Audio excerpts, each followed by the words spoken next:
사랑합니다 여러분. 큐티를 읽어드립니다. 예, 윤한성 목사입니다. 반갑습니다. 잘 지내셨습니까? 창세기 읽기는 오래간만입니다. 그렇죠? 여러분들 열심히 읽고 계시죠? 예. 하루에 20분씩 주 5일 동안 여러분들이 정독을 꾸준히 해보십시오. 그러면 여러분들이 아마도 50장까지 다 읽으신 분들도 있을 것입니다. 그래서 계속 읽고 물음표에서 질문하시고 그러면 여러분들이랑 저랑 소통이 잘 될 수 있을 것 같습니다. 자, 또 20분 동안 한번 읽어보겠습니다. 20분. 자, 오늘은 이제 지난번에 이어서 계속 생각을 해보겠습니다. 뭘 생각을 해보냐면, 인간이 어떻게 행복할 수 있는가? 인간은 어떻게 할 때 행복할 수 있는가? 혹시 기억나십니까? 기억 안 나시면 앞에 동영상을 한번 보시면 좋겠습니다. 하나님을 닮아야 된다. 하나님과 같이 살아야 어떻게 인간이 행복할 수 있다. 그러면 하나님의 특징이 뭐라 그랬죠? 세 가지였습니다. 그렇죠? 예. 첫 번째 하나님의 형상, 특별히 나중에 보겠지만 구체적으로 사랑의 본체. 우리가 사랑하며 살아야 행복할 수 있다. 첫 번째였습니다. 두 번째 뭐였습니까? 확장성이었습니다. 그렇죠? 이제 우리가 창세기 1장 28절부터 오늘 볼 것인데 그 28절부터 나오는 것들이 뭐냐면 인간의 확장성, 하나님의 확장성, 이거는 하나님의 형상 안에 들어있는 부분인데 제가 따로 떼어서 얘기를 하는 것입니다. 그러니까 하나만 있는 게 아니라 두 개하고 세 개하고 하는 그런 확장성이 있을 때 사람이 행복할 수 있다. 그리고 세 번째는 뭐냐면 다스리는 것입니다. 다스리고 왕으로서 살아갈 때 어떻게 해요? 행복할 수 있다. 나는 종이야. 나는 뭐 시키는 것만 할 거야. 그렇게 하면 어떻다고요? 행복할 수 없다. 그것이 제가 성경을 읽고 느꼈던 주장하는 바입니다. 그러니까 만약에 여러분들은 내가 성경을 읽어봤는데 종으로 사는 게 좋은데 그래 행복한데 그럼 저에게 댓글을 남겨주시면 되는 겁니다. 그래서 한번 그런 식으로 제 생각이 맞는지 또 제 생각이 성경이랑 같은지 여러분들이 쭉 비교하시면서 보시면 좋겠습니다. 자, 먼저 1장 28절을 한번 보도록 하겠습니다. 하나님이 그들에게 복 주시며, 자, 복을 주신다 그랬죠. 제가 이 복 안에 뭐가 들어있다 그랬죠? 달란트가 들어있다고 얘기를 했습니다. 그러니까 하나님은 그냥 빨리 해 이런 게 아니라 어떻게 한다고요? 내가 그에게 능력을 주고 그 준 거 안에서 뭡니까? 뭔가를 남길 수 있도록, 그렇죠? 그렇게 하는 하나님이다 하는 겁니다. 뭐 성경을 쭉 읽은 분들도 계시니까 제가 이제 성경 한번 쭉 다 읽고 정독하라 그랬죠. 그러니까 달란트 비유에서도 보면은 하나님이 주인이 어떻게 하시죠? 5달란트, 2달란트, 1달란트를 줍니다. 제로에서 시작하게 하지 않아요. 왜 그럴까요? 하나님은 복 주시는 분이기 때문에. 그래서 우리가 1장을 쭉 읽으면서 뭘 느끼죠? 반복적으로 나오는 거. 하나님은 복 주시는 분이시구나. 하나님은 우리를 힘들게 하는 분이 아니라 복을 주시는 분이시구나 하는 것들을 반복하며 나오는 표현들을 보면서 정리하는 것입니다. 자, 그러면 복이 아닌 것 같은 게 올 수도 있겠죠. 올 수도 있죠. 그러면 어떻게 해야 됩니까? 그때부터 이제 해석이 들어가야 되고, 이게 결국에는 이게 복이었구나. 그렇게 됩니다. 그런데 나중에 어떤 높은 수준이 되면 어떻게 된다 그랬죠? 그 해석 없이 이 모든 것이 나에게 복이구나 하는 것을 느낄 수 있다 하는 것입니다. 그 해석은 좀 걸립니다. 한 20, 30년. 저 같은 경우에는 그렇게 걸렸습니다. 그런데 한번 그게 되고 나면 좀 오래 가는 것 같습니다. 아직까지 그 생각이 변하지는 않았거든요. 그러니까 여러분들이 하나님은 복 주시는 분이시구나 하는 것을 창세기에서 보면 좋겠다. 자, 그 다음에 하나님이 그들에게 이르시되, 그들은 인간입니다. 그렇죠? 인간에게 이르시되 생육하고 번성하여 땅에 충만하라. 이게 뭡니까? 제가 말하는 확장성입니다. 이것은 하나님 형상 안에 있는 것인데 그 형상 안에 있는 것을 어떻게 해요? 좀 더 세분화해서 확장해 나가는 부분만 제가 말씀을 드리는 겁니다. 생육하고 번성하고 땅이 충만하는 것입니다. 이것을 우리가 하는 것이 행복으로 나아가는 것입니다. 나중에 좀 더 정리해서 한번 따로 떼어서 보겠습니다. 바다의 물고기와 하늘의 새와 땅에 움직이는 모든 생물들을 다스리라 하시니라. 자, 그 다음에 세 번째는 뭡니까? 다스리는 것입니다. 다스린다는 건 뭐죠? 위에 이제 정복하다도 나오는데 전부 다 매니지먼트입니다. 그러니까 이게 막 억압하고 누르는 것이 아니라 어떻게 잘 관리할 것인가, 어떻게 하모니, 조화롭게 할 것인가 하는 것을 이 다스린다는 표현 안에 들어가고 있습니다. 그러니까 인간이 다스릴 때 왕으로서 rule over, 다스릴 때 뭡니까? 행복을 느낄 수 있다. 종으로 사는 것이 아니라. 요셉이 있습니다. 여러분, 요셉이 뭐였죠? 종이었습니다. 그렇죠? 이집트에 팔려간 후에 종이었고 감옥에서는 뭐였습니까? 죄인이었죠. 근데 그는 어떻게 살았죠? 왕으로서 살았습니다. 그래서 그는 어떻게 했죠? 행복할 수 있었습니다. 그럼 그걸 아셔야 돼요. 그 알고 실천하고 그 열매를 여러분들이 경험할 때 뭡니까? 이게 실제적으로 체득되는 거예요. 우리 몸에 체득되는 것입니다. 자, 그러면 이제 우리가 하나하나 이제 나눠보겠습니다. 첫 번째는 뭡니까? 하나님의 형상 중에 그 특별히 아주 우월한 것이 뭐냐면 사랑입니다. 사랑하는 거. 하나님은 사랑의 본체시거든요. 여러분, 우리가 사랑하면 행복할까요? 사랑하지 않으면 행복할까요? 여러분, 이거 깊이 생각해 보셔야 돼요. 여러분, 교회에서는 사랑하면 좋다 그러죠. 왜냐하면 성경이 그렇게 가르치니까. 근데 여러분, 사랑해 보셨습니까? 쉽지 않죠. 그런데 임계치가 있어요.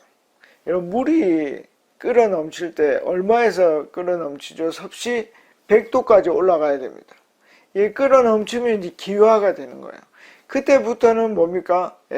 수증기가 잘 발생을 하죠. 그러니까 사랑도 어떤 임계치가 있는 거예요. 왜? 우리 속에 뭐가 있기 때문에?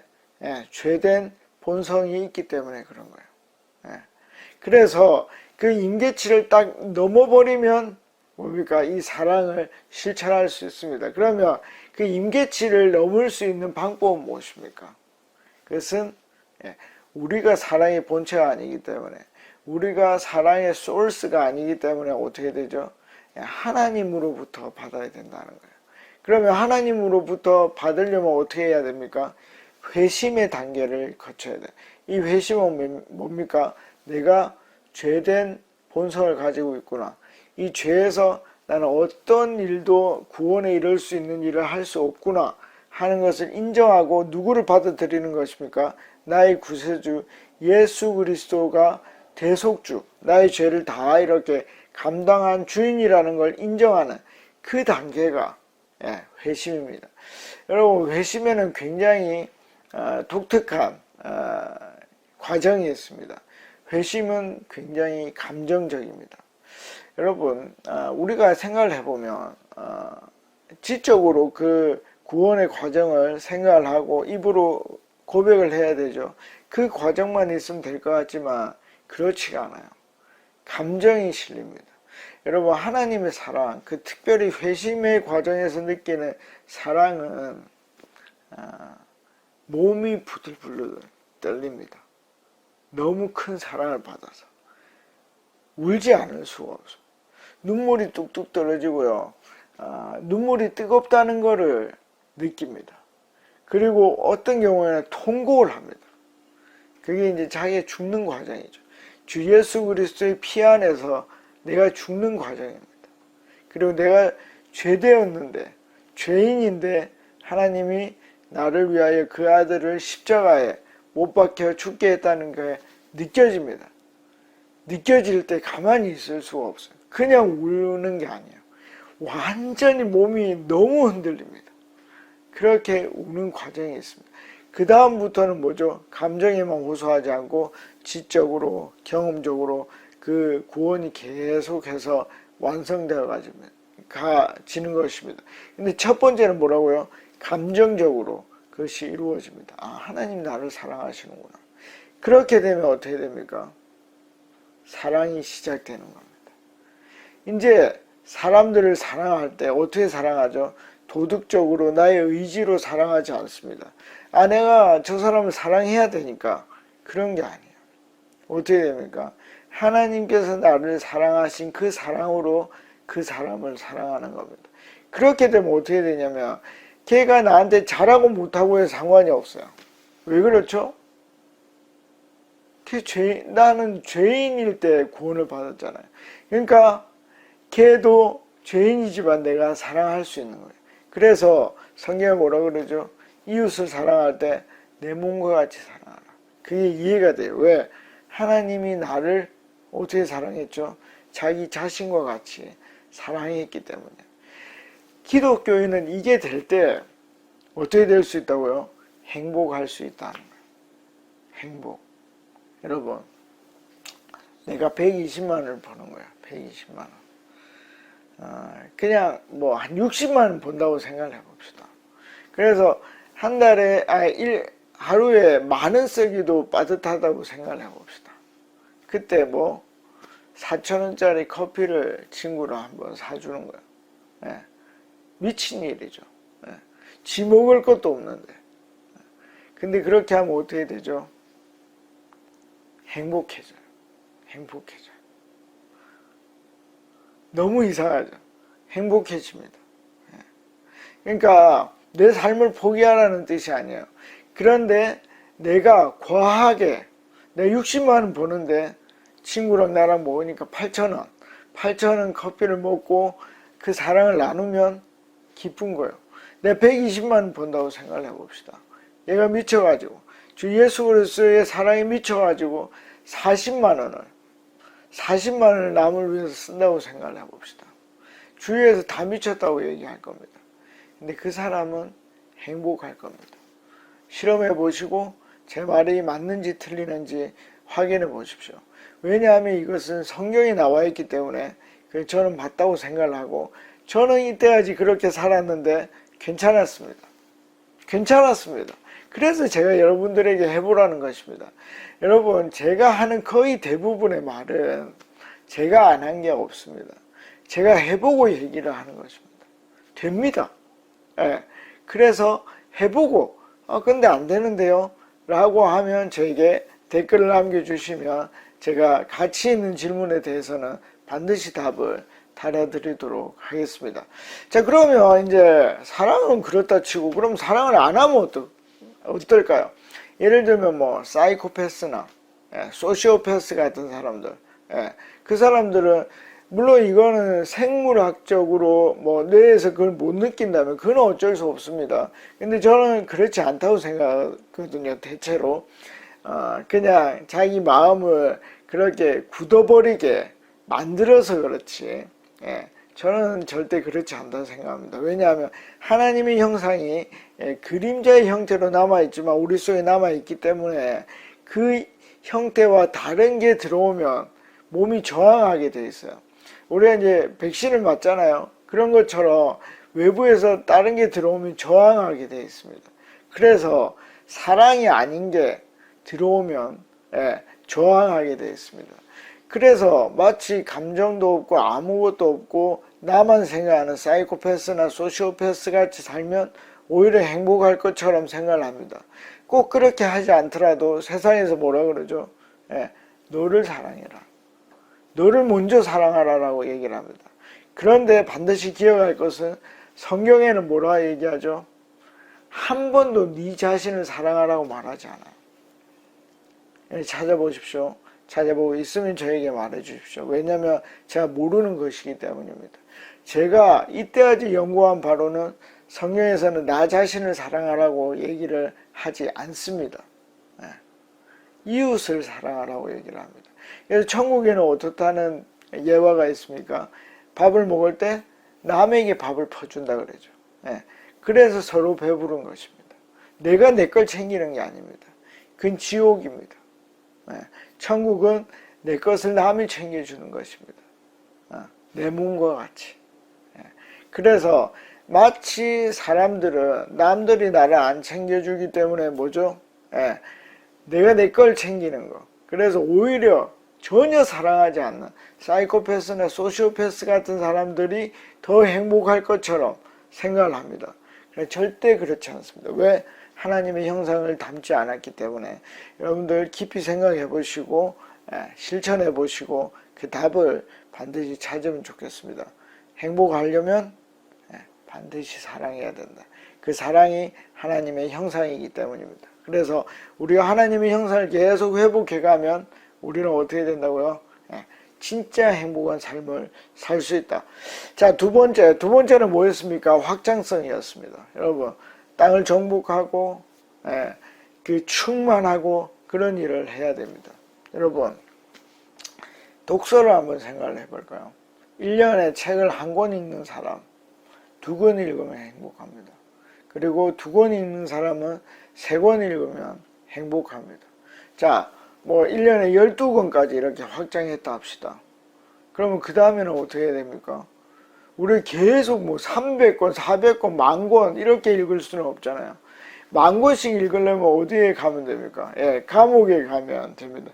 박노해 시인이 감옥에 있을 때 10,000권 정도 책을 읽었다 그랬죠. 그런 특별한 경우가 아니면 우리가 책을 그렇게 읽을 수는 없습니다. 그러면 1년에 12권까지 확장을 했다 합시다. 그러면 그 다음부터는 어떻게 확장해야 됩니까? 뭐 독서를 나누든지, 그다음에 자기의 간단한 노트를 만든다든지. 저 같은 경우에는 책을 씁니다. 그러니까 이 확장성이라는 거는 양적인 확장도 있지만 뭐 질적인 깊이도 얘기를 하는 것입니다. 깊이 있게 들어가는 것입니다. 그렇게 하면 확장성을 가질 수 있습니다. 그래서 여러분들이 내 삶에서 계속 확장해 나가야 된다. 나는 괜찮아, 요만큼 괜찮아. 그러면 그게 만족일 것 같지만 절대 행복할 수 없습니다. 여러분, 하나님은 그렇게 인간을 만들지 않았어요. 그래서 여러분들이 계속 노력하시고 내 삶에서 확장할 수 있는 부분이 무엇인가 깊이 생각해 보시면 좋겠습니다. 그래서 확장될 때 뭐라고요? 행복해질 수 있다. 제가 2개나 벌써 말씀드렸습니다. 이제 마지막입니다. 3번째는 다스려야 한다는 것입니다. 왕으로서 살아야 한다는 것입니다. 시간이 엄청 많이 가는데 한번 해봅시다. 이 왕으로서 살아간다는 것은 뭐냐면 이 종으로 살지 않고 주인의식을 갖는 것입니다. 아까 요셉 얘기를 했죠. 요셉은 항상 왕으로서 살았다는 것입니다.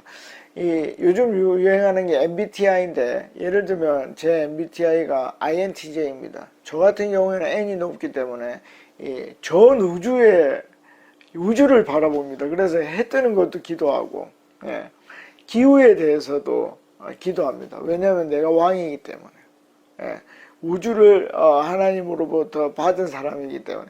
그런데 MBTI 중에 아주 작은 부분을 보는 분들이 있습니다. 그런 분들은 뭡니까? 내 가정이나 나 자신에 대한 다스림을 하면 됩니다. 그래서 나를 제어하고 그 다음에 가정을 이 왕으로서 다스리고, 이 다스리는 것은 뭡니까? 옥죄는 게 아니죠. 조화로울 수 있도록 그렇게 하는 거죠. 나 자신을 옥죄는 게 아닙니다. 내가 가장 조화로울 수 있도록 만드는 것이 왕으로서 해야 되는 일입니다. 그래서 내가 크게 보는 분들은 전 우주를 보고 우크라이나를 위해서 기도하고 러시아를 위해서 기도하십시오. 그러나 작게 보게 하나님이 태어나게 하신 분들은 어떻게 한다고요? 작은 부분, 내가 볼 수 있는 부분, 내가 감당할 수 있는 부분에 왕으로서 살아가야 한다는 것입니다. 자, 기억하시면, 이렇게 하시면 행복해집니다. 오늘은 이거 1장은 다 해야 되기 때문에 빨리 해보겠습니다. 자, 29절입니다. 하나님이 이르시되 내가 온 지변에 씨 맺는 모든 채소와 씨 가진 열매 맺는 모든 나무를 너희에게 주노니 너희의 먹을 것이 되리라. 자, 이것은 인간에게 주신 것인데, 그러면 인간은 채식주의입니까? 채식만 해야 됩니까? 그게 아닙니다.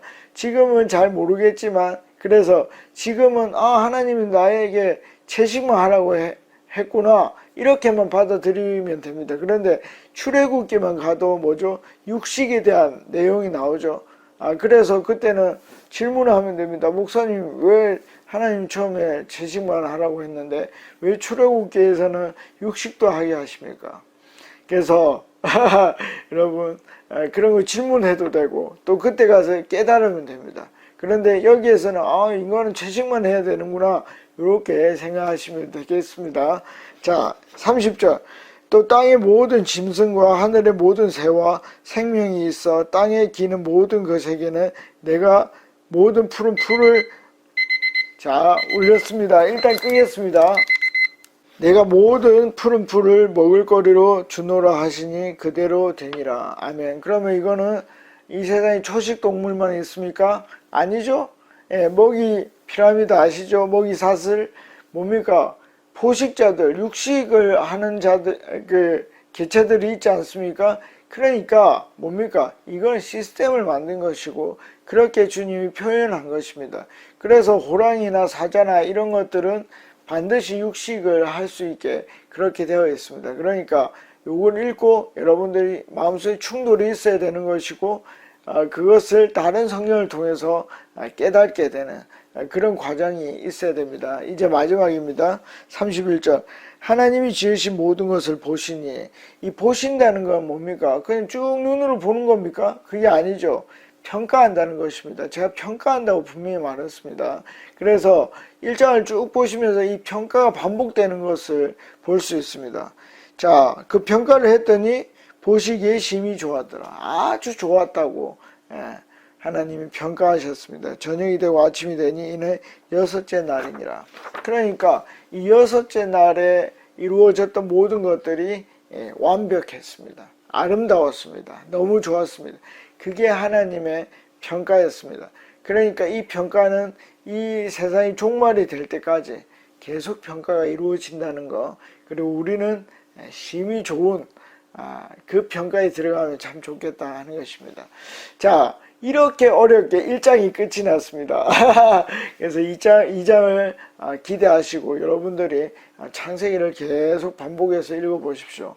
분명히 하나님의 살아계시는 말씀이 여러분들이 들리고 운이 좋으면 하나님은 반드시 만날 것입니다. 그래서 쭉 정독하시고 20분, 다음 시간에 뵙겠습니다. 안녕히 계십시오. 파워.